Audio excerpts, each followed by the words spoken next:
For the first time ever, London's Conservative and Labour councils stand united in demanding urgent government action to sort out the capital's appalling transport problems. And some Conservatives are making it clear, if the government doesn't sit up and listen, it could cost them the next general election.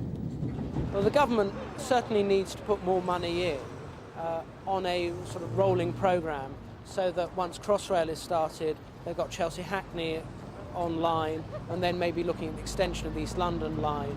They should also be looking at bus lanes, and also they should be looking at light railways. And if they don't put the extra money in? I think it'll be a big election issue, and the government may lose a lot of votes out on it. In this document, to be published next week, the boroughs argue that £9 billion must be spent over the next decade. Councillors of every political party in every London borough say conditions like these must come to an end. What then is your message to the government? Start putting money into a public service, invest in it, people will thank them for it. And if the government don't put up that money? I think they'll tell them what they think at the next general election. The joint report calls for major improvements to existing services with more trains. The proposals include extensions to the Northern, East London, Bakerloo and Central lines, with work completed by the late 1990s. That's in addition to new lines connecting Liverpool Street with Paddington and Hackney with Chelsea. New light rail schemes in South London, Croydon and Watford are proposed.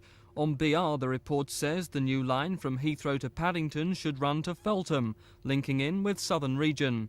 It says other lines in West, South and North London must also be improved.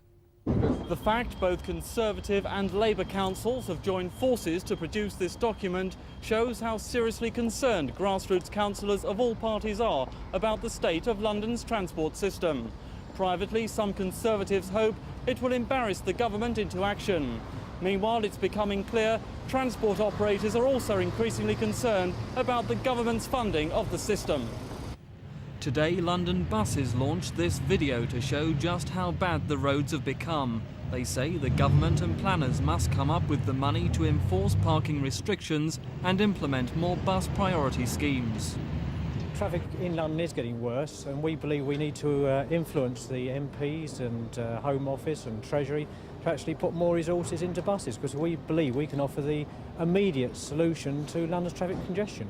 Our international competitiveness, both as a financial centre, the financial centre of Europe, and also as one of the major capitals of Europe, is very important, and public transport has a vital role to play. We're not complacent, we haven't neglected that, and we're putting taxpayers' money where it really counts to improve the services.